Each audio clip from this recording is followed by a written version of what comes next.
مفاجأة الستات ما عرفوش يكذبوا، ومفاجأة CBC هيكون كل أربع معاكم شباب الستات ما عرفوش يكذبوا. معانا النجمة إيمي، أهلا بيكي يا إيمي، منورانا. ومعانا نجمة CBC الإعلامية والكوميديانة إيفون نبيل، أهلا بيكي. ازيك يا إيفون؟ وطبعا كان المفروض يكون معانا نجمة ستار أكاديمي المطربة رنا سماحة، بس للأسف هي عملت حادثة. بس بطمنكم وكل معجبيها عشان الفيسبوك ما يتقلبش، هي كويسة يعني، هي عربيتها اتخبطت لكن هي كويسة وبخير، وإن شاء الله هتنوركم يوم الأربعاء الجاي إن شاء الله. شكرا بنات، كويسين. اولا مش حاطيني احنا بالفساتين، انا حاسه ان انا مقيده. انا عارفاهم. امي جت معانا مرتين وايفون معانا في البرنامج، تخيل لو نزلت اعمل والمعاكسه والتحرش، وبعدين مره واحده دخلوا عليا لقيت لهم لابسين فساتين. لا وكان بتعمل شعرها كيرلي على طول ايفون، يعني ربنا هداها بعد كده. لا ما تفهمنيش غلط، انا راجعه للكيرلي تاني. اولا هي بس الانترودكشن عشان الناس اول حلقه كل اصدقائنا، دي كانت مفاجاه بالنسبه لكل الجمهور بيتفرج علينا، ان احنا مقررين ان كل يوم 4 يتعمل يوم ليهم، للشباب، للاصغر سنا، لان احنا لقينا الفئه دي مع ايوه انا 18 سنه ونص. يا دوبك استشكوا اعيشوا في الدور. فلقينا ان الفئه دي يعني مش موجوده معانا على الخريطه بتاعت الستات، فقلنا طب نتكلم في مواضيع تانية. عايزه اعرف بقى لما اتعرض عليكم الفكره دي وانكم هتعملوا يوم في البرنامج السبت، بس هيبقى يوم 4 وهتتكلموا مع الشباب، كل واحده فيكم على طول كده جت في دماغها ايه؟ انا عايزه اقول لك هي مش موجوده على خريطه الستات، هي مش موجوده على خريطه الاعلام المصري. قولي لي ايه البرنامج الاعلامي اللي بيجذب الشباب ويجمعهم ان هم يتفرجوا عليه؟ الشباب ممكن تجتمع على برنامج ساخر ويقعدوا يتكلموا عليه على الفيسبوك لكن ما فيش برنامج شبابي بيجمع الشباب فعلا يتفرجوا عليه. بصي، هو في بعض المحطات عشان ما نبقاش عشان احنا واثقين من نفسنا. احنا واثقين من نفسنا قوي. احنا في بعض المحطات عامله برامج، لكن احنا مش قوه جاذبه يعني. بتعدي بتعدي زي اي برنامج بيحصل كجمهور وتوك وحد كبير بيكلمهم. لا بصي بيناقشوا قريب مبدئيا برنامج شباب اعرف ان هو يبقى فيه حياه. ايه متخيله هيبقى عامل ازاي يعني؟ انا عن نفسي الجزء اللي يخصني ان انا طول الوقت كنت ببقى في الشارع، فانا عمري ما هبطل جزء ان انا انزل الشارع واتكلم مع ناس، تبتدي تتناقشي مع الناس وتعملي تقارير وترجعي مع الناس في الشارع، واعمل تقرير بشكل مجنون او بشكل مختلف اللي هو يجذب الفئه دي اللي هم بتحب ان انا ما ابقاش قاعده محنطه ولابسه فستان بس الفئه التقارير اللي هتعمليها ليها علاقه بيكم بالشباب بمشاكلكم. طبعا ليها علاقه بالشباب وليها علاقه بازاي هم عاوزين يتفرجوا على الحاجه، مش هم ما يقدروش يقعدوا يتفرجوا هم عاملين كده، هم عندهم طول الوقت حياه. طيب عايزين نرجع للتفاصيل، بس ايمي ما قالتش لما اتعرض عليكي الفكره بقى فكرتي في ايه ووافقتي على طول ولا فكرتي وغسان والاولاد والحاجات دي البلدين بصي هو الموضوع طبعا كفكره هايله، وبالنسبه لي الستات ما يعرفوش يكذبوا بعد 2 اكسبيرينس معاكم. لا الفيدباكس بتجيلي كتير على الفيسبوك، بس مش هيبقى زينا يعني برضه بقى، يعني لازم ما تضمنيش ب 18 سنه ونص برضه البنات يعني برضه يعني ايه، طبعا بالتوفيق اللي كانوا بيهرج، لكن يعني لا بس سيريسلي البرنامج اوريدي متشاف كويس جدا وليه اودينس حلوه، بس زي ما قالت ايفون ان في سيجمنت معين مش موجود في شريحه كبيره من ودول اكشلي الاغلبيه دلوقتي في المجتمع المصري او في المجتمعات العربيه بصفه عامه، واللي بيشوفوا الفيسبوك اكتر بيخشوا بالظبط. والمواضيع يوجري بقى في البرامج بتاعت الشبابيه اللي المفروض انها موجوده ما بتلاقيهاش لمساهم قوي. يعني زي ما قالت محدش بيقعد يعني تكنولوجي مثلا الفاشن، بس الفاشن بجد مش تجيبي بقى حد بقى يقول لك اصل خطوط الموضه والالوان الصريحه امال عايزه تعملي ايه فاشن اخبار بس زي مثلا اول ما الباجي نزل الكومباتس مثلا كان ايه اللي بيتقال؟ ايه يا عم انت هربانه من الجيش، ايه مش بس بعديها بسنه لا لما الناس بقى ابتدت تشوف وتبص بره وتشوف السايتس اللي بره هتعملوها ازاي؟ هجيبوا حد بتاع فاشن مفاجآت بقى مفاجآت طيب المشاكل العاطفيه دي من اهم المشاكل اللي الجيل ده كله بتبقى مهتم بيها. هتتكلموا في المشاكل دي هتعرضوها بشكل مختلف من غير ما نحرق، بس اكيد جزء اساسي عشان الناس من يوم الاربعاء جاي جزء اساسي من حياه اي شاب ان هو بيحب وبيكره ومواقف مواقف عاطفيه كتير بتحصل، فلازم يبقى عندنا فقره وحديث الزواج زي ايفون كده اللي بقى لها شهرين بالظبط. متجوزه، يعني عايزين نعرف على مستوى الفقرات او يعني الحاجات اللي هنناقشها في الفقرات هيبقى في مواضيع كتيره تخص الموضوع ده، وهيبقى في فقره اعتقد مختصه بالمشاكل الشبابيه العاطفيه. رومانسيه. في سيجمنت كده للرومانسيه. كلمونا عن المطبخ بقى، هتعملوا ايه في المطبخ بقى؟ مين اللي هيطبخ قبل ما حد يجاوب، قبل ما بس حد على يجاوب، الحاجات بتاعت مفيده عشان انا سايبالك المطبخ يا حبيبتي بحلله باطباقه بكوباياته. برجع يوم السبت ما تخبيش ارجع يوم السبت الاقي حللي كوبايه تتكسر، هتنزلي تجيبي غيرها. هي اللي بتنزل احنا فيكم تاكل في كوبايه ما تغسلهاش. تاكل في كوبايه تشرب في كوبايه. لا بصي انا سؤال متاكده ان بقى، هي يعني مش هتعمل كده عشان بتنزلي تشتري ايوه انا هبديكوا على انا فاشله. انا ماليش علاقه بالمطبخ وهطجن. طيب انا كنت كده بس تألقت. ما في اولاد معظمه على ايدي ان شاء الله. لا يا ايفون ليه لا ما برنامج تقلقيش. وعارفه. بس على فكره ما اضمنش ان كل الاكلات اللي هتتعمل ممكن هتتاكل.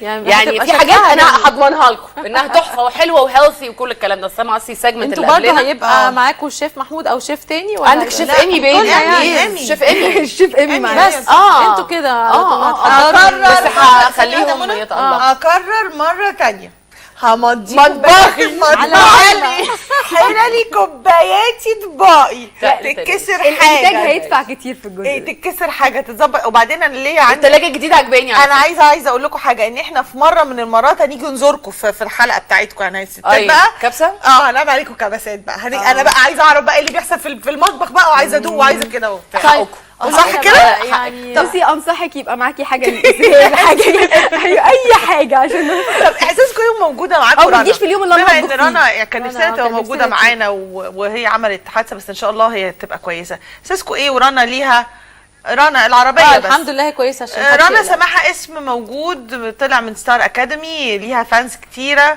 ايه بقى احساسكم؟ ما هي دي الفكره. كنتوا متابعينها وايمي بتغني كمان، هيبقى معانا 2 مغنيات يعني مش لا بس انا سايبه لها القصه دي. لا ازاي؟ لا خليها يعني تهندلها. يوم هتعملوا انا خليني في دويتو بيجاماتي مع بدل بعض. الفساتين اللي كان النهارده اجباري تتلبس، وخليني حاسة في إن أنتي مطبخ مشيتي، مفيده. مطبخ مفيده مهمه عندي. لا هو بصوا، مطبخ الستات يعني مطبخ الستات هو طبعا. مطبخ الستات. فلا اكيد. بصي هو الحلو في الموضوع يمكن ده اللي حببني ان انا اعمل بروجرام زي ده. ايفون ليها ستايلها، رنا ليها ستايلها، وانا ليا ستايلي. تنوع مهم. تحسي بنكمل بعض في حاجات معينه عشان نطلع بحلقات حلوه. مش هقول ببروجرام ما شاء الله اوريدي ناجح. لا انتوا احنا هنضم احنا اي حاجه بتنضم للبرنامج بتعلي من البرنامج. بالظبط. هيبقى كرو لطيف، هيبقى كل واحده ليها حتتها، ما حدش يعني ما فيش تشابه بيننا كتير، غير ممكن انا لسه ما اعرفش رنا اصلي، بس ايفون انا وهي عندنا حته كومن اللي هي حب البيجامات والترنجات. يعني هنشوفكم الجو ده فاكيد في دويت هنا حصل اوريدي. انا حاسه دي تنسوها قاعدين في البيجامات ولا حاجه. لا مش هنطلع مش اكيد مش قوي هطلع كده بفساتين يعني.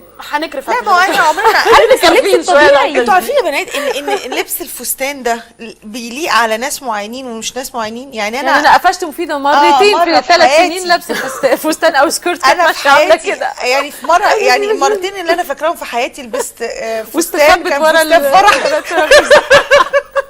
وفستان اسود مره كان عندنا مره هنا ومره ساره وكان فستان اسود بقى وبتاع. انت ماشيه عامله على ميني ماوس فكره كده اقول لك بقى. حاجه بينطبع على الشخصيه وبيغير ادائك الشخصي. يعني انا لما ببقى نازله الشارع وبتعامل بالظبط. تخيل لو نزلت بفستان تبقي ولد جدع كده وانت لابسه جينز استحالة أعرف وبعدين أتعامل. الفستان كمان عايز يعني عايز قاعده عايز وبصي قاعده الرجل وعايز مش عارفه ايه ورجليكي مقفوله والشراب الكولون ده يا اسكتي. ده انا كنت قلقانه انا وزيتا وانا جايه فقالوا لي رنا عملت حادثه ولا كنت خايفه على الكلام. لا كويس تيجي في الكلوب. طيب هي ايمي بس اللي بتطبخ ولا ايفون برضو بتشاركها؟ رنا هخليها تعمل بصل عشان ريحه شعري بس. بصي تلبس شفتي هي. لا حبيبتي والله ليه الذل ده؟ لا ولا ليه علاقه باي حاجه. لا ايه ده في لا هخليها لازم تتعلم تطبخ. يعني انا بتقول ابتديت لسه اتعلم هادي. حاجات. انا ابتديت يعني اتعلمت شويه حاجات طبعا عشان الجواز طبعاً. عشان هو الجواز. ليه مكتوب على مطبخ الستات يبقى كل اللي بيدعم معاه ما فاشلة. بيعرفش يطبخ؟ لا بس انت على أنا مدى بقيت- كام سنه اللي لا، فاتت يعني بقيت اتعلمتي. أتعلم. المره اخر مره كنت معاكي اتقلقتي. جدا وبقت تعمل كل حاجه بايديها في صورتي فانا وبتقف قدام الطاسه من غير درع ولا واقي ولا اي حاجه. لا ده انا اخر مره عملت البيضه عملتها كده وقلبتها بطلي تتريقي اسلق بيض ايه ده انا هعمل لكم حتى فته. لا انا اتعلمت على فكره اتعلمت ملوخيه وعملت قبل كده مكرونه وعملت انا كل ده ما كنتش بعرف الجواز اعمله. صعب يا ايفون. احكي لنا بقى عن الجواز. بتاخد مسؤوليه وبتبقى كانت عايشه طول حياتها في الشارع وبتعمل تقارير واللي يجي في دماغها تعمله، مره واحده بقت مسؤوله من راجل، مواعيد اكل. بصي اقول لك حاجه، هو في طبعا الفقرات دي كلها موجوده. اني فقرات في اني الفقرات بتاعه الاكل والكلام دي لا موجوده. يعني فقرات جوه البرنامج ولا فقرات في حياتي؟ في حياتي بقى في حياتي موجوده. اصل كلمه فقرات يعني فقره الاكل دي ابتديت اتعلم، فلما ببقى قاعده في البيت بعمل كده كده ساعات. بس هو مينا فيه بصراحه يعني هو فيه ميزه جميله يعني. ايه بقى؟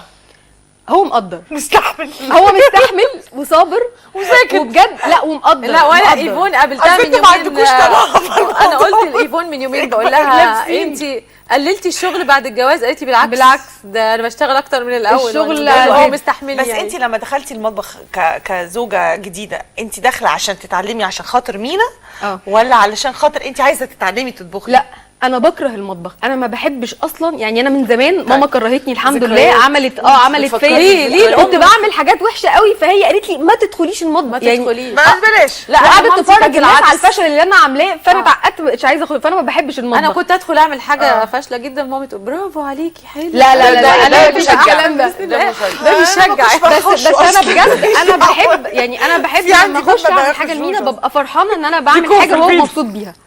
فده مشجعني شويه. انا عايزه اسمعك انت بقى. انت واضح عليكي انك بقيتي استاذه، انت ما كنتيش استاذه ايام اطلاقا. انا كانت علاقتي بالمطبخ مج نسكافيه. طيب انت اتعلمتي عشان خاطر الولاد ولا عشان خاطر جوزك؟ الحق انا جوزي بيطبخ حلو جدا، تمام. هو اللي وشيف علمك ما شاء الله. هو اللي بصي هو مش موضوع طبعا. هو علمك قد النجم ما هو اللبناني حببني. غساني عشان الناس يبقوا عارفين معانا. وما شاء الله بيطبخ ايطاليان وتشاينيز ولبنيز وكل حاجه. بس غسان حببني غير لي طريقه اكلي، بمعنى انا كنت بحب المقلي، الجانك فود، دي كانت حياتي. لا بقيت اكل هيلثي من يوم ما عرفته. كويس جدا. دي حاجه. الحاجه الثانيه اللي دخلني بقى المطبخ بجد، يوسف ابني يا روح. هو 5:30 دلوقتي. لقيته مره بيقول لي مامي انا نفسي في ملوخيه. ملوخيه ملوخيه وقتها كان بيقول عليها ملوخيه، فقلت يخرب بيت كده، هو انت يوم ما تعوز حاجه تعوز ملوخيه يعني؟ طب قولي بطاطس محمره، اومليت، تعرفي اول حاجه اتعلمتها الملوخيه. فقلت له اول حاجه اتعلمتها اوكي. فانا عندي صحاب كتير قوي ولاد، ولو حتى لما بيجوا يتجوزوا بلاقيهم يقول لك ايه مراتي اكلها تحفه بتاع، بس اكل امي مش عارفه ايه بس اكل امي. نفس امي في الملوخيه بالذات. فقلت طب جوي هيطلع يقول ايه؟ جوي هيطلع يقول دليفري امي يعني، هيطلع يقول ايه؟ فقلت لا، قررت لازم ابتدي اطبخ وبتاع. وبصراحه اللي شجعني اكتر بقى غسان، اللي هو لا ايمي اكلك حلو، نفسك حلو في الاكل، طب شايفه ايه، طب اعمل ايه ريسبي يا غسان، يبتدي ايه يديني جايد. يعني انت حساني بقى. سؤال اخير قبل ما ده ايه اتالق انا لوحدي. انتوا هتيجوا معايا المطبخ طبعا عشان اعلمكم. انتوا مع مفيده في المطبخ، انا هسيبكم. معلش هتمنظر عليكم شويه يعني. انا هعلمكم بنات النهارده. ارجوكي. شيف محمود معانا هنتعلم وانا هتطبخي ايه طب النهارده؟ انا ما اعرفش بس انا قبل ما دلوقتي ولا فاصل ونرجع تاني؟ انا عايزه بس اسال سؤال.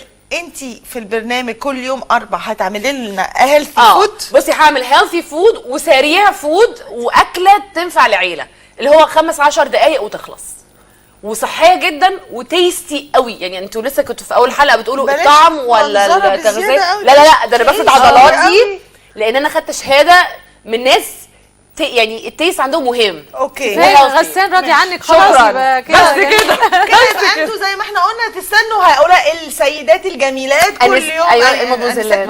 لا البنات المدمزلات الجميلات كل يوم 4 هيكونوا موجودين معاكم. ابتدوا بقى انتوا خاطبوهم، كلموهم على الفيسبوك، اعرضوا مشاكلكم، كلموهم انتوا عايزين ايه الافكار اللي انتوا عايزين في اليوم ده تتكلموا فيه، الموضه عايزين تعملوا ايه في الموضه. كل حاجه متاحه كل يوم 4 ان شاء الله هتلتقوا مع الجيل الجديد للستات ما بيعرفوش يكذبوا. ودلوقتي هسيبكم مع ايفون نبيل ومع ايمي ومع مفيده ومطبخ الستات. ما بيعرفوش يطبخوا لكن يتعلموا يطبخوا بعد الفاصل.